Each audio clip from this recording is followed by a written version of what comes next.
14:6 जब मूसा ने अपनी कौम के लोगों से कहा, अल्लाह ही उस कृपा दृष्टि को याद करो जो तुम पर हुई, जब उसने तुम्हें फिरौनियों से छुटकारा दिलाया जो तुम्हें बुरी यातना दे रहे थे, तुम्हारे बेटों का वध कर डालते थे और तुम्हारी औरतों को जीवित रखते थे, किंतु इसमें तुम्हारे रब की ओर से बड़ी कृपा हुई।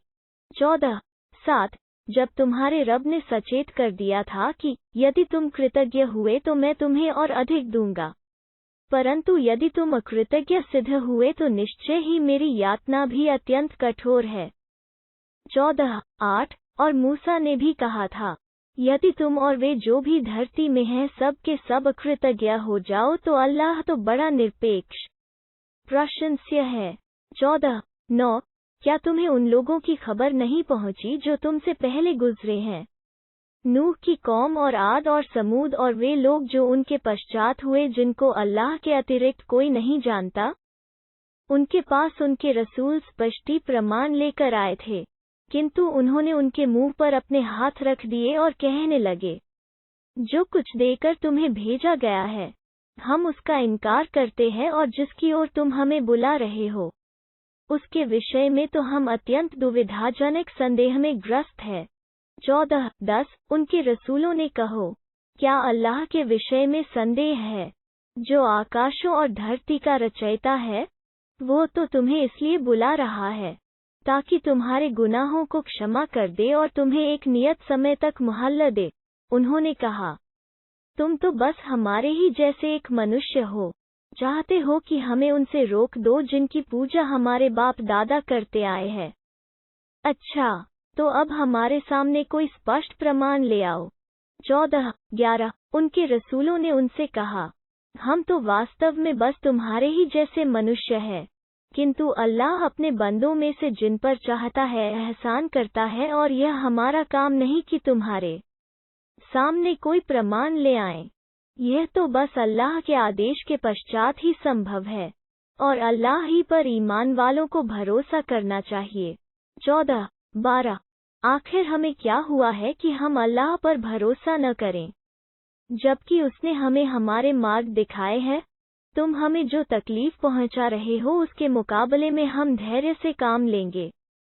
भरोसा करने वालों को तो अल्लाह ही पर भरोसा करना चाहिए। 14:13 अंततः इनकार करने वालों ने अपने रसूलों से कहा, हम तुम्हें अपने भूभाग से निकाल कर रहेंगे या तो तुम्हें हमारे पंथ में लौट आना होगा। तब उनके रब ने उनकी ओर प्रकाश न की, हम अत्याचारियों को विनष्ट करके रहेंगे। 14:14 और उनके पश्चात तुम्हें इस धरती में बसाएंगे। यह उसके लिए है जिसे मेरे समक्ष खड़े होने का भय हो और जो मेरी चेतावनी से डरे। 14:15 उन्होंने फैसला चाहा और प्रत्येक सरकश दुराग्रही असफल होकर रहा। 14:16 वो जहन्नम से घिरा है और पीने को उसे कचैलोहू का पानी दिया जाएगा। 14:17 जिसे वो कठिनाई से घूंट घूंट करके पिएगा और ऐसा नहीं लगेगा कि वो आसानी से उसे उतार सकता है, और मृत्यु उस पर हर ओर से चली आती होगी, फिर भी वो मरेगा नहीं, और उसके सामने कठोर यातना होगी। 14:18 जिन लोगों ने अपने रब का इनकार किया उनकी मिसाल यह है कि उनके कर्म जैसे राख हों जिस पर आंधी के दिन प्रचंड हवा का झोंका चले, कुछ भी उन्हें अपनी कमाई में से हाथ न आ सकेगा। यही परले दर्जे की तबाही और गुमराही है। 14:19 क्या तुमने देखा नहीं कि अल्लाह ने आकाशों और धरती को स्वदेश पैदा किया?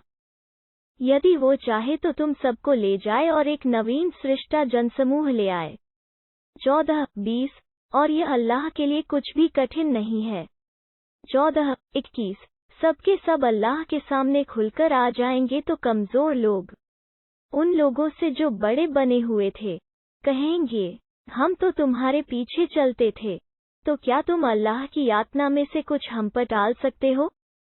वे कहेंगे, यदि अल्लाह हमें मार्ग दिखाता तो हम तुम्हें भी दिखाते। अब यदि हम व्याकुल हों या धैर्य से काम लें, हमारे लिए बराबर है, हमारे लिए बचने का कोई उपाय नहीं। 14:22 जब मामले का फैसला हो चुकेगा तब शैतान कहेगा, अल्लाह ने तो तुमसे सच्चा वादा किया था और मैंने भी तुमसे वादा किया था। फिर मैंने तो तुमसे सत्य के प्रतिकूल कहा था, और मेरा तो तुम पर कोई अधिकार नहीं था, सिवाय इसके कि मैंने मान ली, बल्कि अपने आप ही को मलामत करो। न मैं तुम्हारी फरियाद सुन सकता हूँ और न तुम मेरी फरियाद सुन सकते हो। पहले जो तुमने सहभागी ठहराया था, मैं उससे विरक्त हूँ। निश्चय ही अत्याचारियों के लिए दुखदायिनी यातना है। 14:23 इसके विपरीत जो लोग ईमान लाए और उन्होंने अच्छे कर्म किए, वे ऐसे बागों में प्रवेश करेंगे जिनके नीचे नहरें बह रही होंगी। उनमें वे अपने रब की अनुमति से सदैव रहेंगे। वहाँ उनका अभिवादन सलाम से होगा। 14:24 क्या तुमने देखा नहीं कि अल्लाह ने कैसी मिसाल पेश की? अच्छी उत्तम बात एक अच्छे शुभ वृक्ष के सदृश है, जिसकी जड़ गहरी जमी हुई हो और उसकी शाखाएं आकाश में पहुंची हुई हों। 14:25 अपने रब की अनुमति से वो हर समय अपना फल दे रहा हो। अल्लाह तो लोगों के लिए मिसालें पेश करता है ताकि वे जागृत हों। 14:26 और अशुभैन अशुद्ध बात की मिसाल एक अशुभ वृक्ष के सदृश है, जिसे धरती के ऊपर ही से उखाड़ लिया जाए और उसे कुछ भी स्थिरता प्राप्त न हो। 14:27 ईमान लाने वालों को अल्लाह सुदृढ़ बात के द्वारा सांसारिक जीवन में भी परलोक में भी सुदृढ़ता प्रदान करता है और अत्याचारियों को अल्लाह विचलित कर देता है, और अल्लाह जो चाहता है करता है।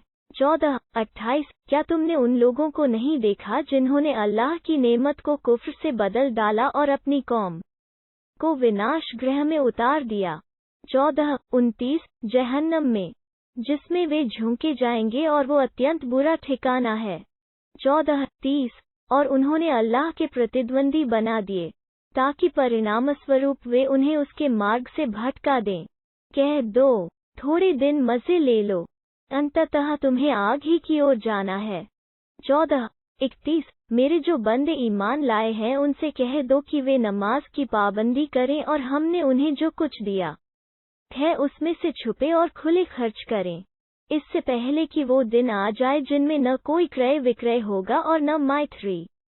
14:32 वो अल्लाह ही है जिसने आकाशों और धरती की सृष्टि की और आकाश से पानी उतारा, फिर वो उसके द्वारा कितने ही पैदावार और फल तुम्हारी आजीविका के रूप में सामने लाया, और नौक को तुम्हारे काम में लगाया, ताकि समुद्र में उसके आदेश से चले और नदियों को भी तुम्हें लाभ पहुंचाने में लगाया। 14:33 और सूर्य और चंद्रमा को तुम्हारे लिए कार्यरत किया और एक नियत विधान के अधीन निरंतर गतिशील है, और रात और दिन को भी तुम्हें लाभ पहुंचाने में लगा रखा है। 14:34 और हर उस चीज में से तुम्हें दिया जो तुमने उससे मांगा, यदि तुम अल्लाह की नेमतों की गणना नहीं कर सकते। वास्तव में मनुष्य ही बड़ा ही अन्याय कृतघ्न है। 14:35 याद करो जब इब्राहिम ने कहा था, मेरे रब, इस भूभाग मक्का को शांतिमय बना दे और मुझे और मेरी संतान को इससे बचा कि हम मूर्तियों को पूजने लग जाए। 14:36 मेरे रब, इन्होंने इन मूर्तियों नए बहुत से लोगों को पथभ्रष्ट किया है, अतः जिस किसी ने मेरा अनुसरण किया वो मेरा है, और जिसने मेरी अवज्ञा की तो निश्चय ही तू बड़ा क्षमाशील अत्यंत दयावान है। 14:37 मेरे रब, मैंने एक ऐसी घाटी में जहाँ कृषि योग्य भूमि नहीं अपनी संतान के एक हिस्से को तेरे प्रतिष्ठित घर काबा के निकट बसा दिया है, हमारे रब, ताकि वे नमाज कायम करें। अतः तू लोगों के दिलों को उनकी ओर झुका दे और उन्हें फलों और पैदावार की आजीविका प्रदान कर, ताकि वे कृतज्ञ बने। 14:38 हमारे रब, तू जानता ही है जो कुछ हम छिपाते हैं और जो कुछ प्रकट करते हैं। अल्लाह से तो कोई चीज न धरती में छिपी है और न आकाश में। 14:39 सारी प्रशंसा है उस अल्लाह की जिसने बुढ़ापे के होते हुए भी मुझे इस्माइल और इसहाक दिए। निस्संदेह मेरा रब प्रार्थना अवश्य सुनता है। 14:40 मेरे रब, मुझे और मेरी संतान को नमाज कायम करने वाला बना, हमारे रब, और हमारी प्रार्थना स्वीकार कर। 14:41 हमारे रब, मुझे और मेरे माँ बाप को और मोमिनों को उस दिन क्षमा कर देना जिस दिन हिसाब का मामला पेश आएगा। 14:42 अब ये अत्याचारी जो कुछ कर रहे हैं उससे अल्लाह को असावधान न समझो, वो तो इन्हें बस उस दिन तक के लिए टाल रहा है जबकि आंखें फटी की फटी रह जाएंगी। 14:43 अपने सिर उठाए भागे चले जा रहे होंगे, उनकी निगाह स्वयं उनकी अपनी ओर भी न फिरेगी और उनके दिल उड़े जा रहे होंगे। 14:44 लोगों को उस दिन से डराओ जब यातना उन्हें आ लेगी। उस समय अत्याचारी लोग कहेंगे, हमारे रब, हमें थोड़ी सी मोहलत दे दे, हम तेरे आमंत्रण को स्वीकार करेंगे और रसूलों का अनुसरण करेंगे। कहा जाएगा, क्या तुम इससे पहले कस्में नहीं खाया करते थे कि हमारा तो पतन ही न होगा? उद्धरण चिन्ह। 14:45 तुम लोगों की बस्तियों में रह बस चुके थे जिन्होंने अपने ऊपर अत्याचार किया था और तुम पर अच्छी तरह स्पष्ट हो चुका था कि उनके साथ हमने कैसा मामला किया और हमने तुम्हारे लिए कितनी ही मिसालें बयान की थी। 14:46 वे अपनी चाल चल चुके हैं, अल्लाह के पास भी उनके लिए चाल मौजूद थी, यद्यपि उनकी चाल ऐसी ही क्यों न रही हो जिससे पर्वत भी अपने स्थान से टल जाएं।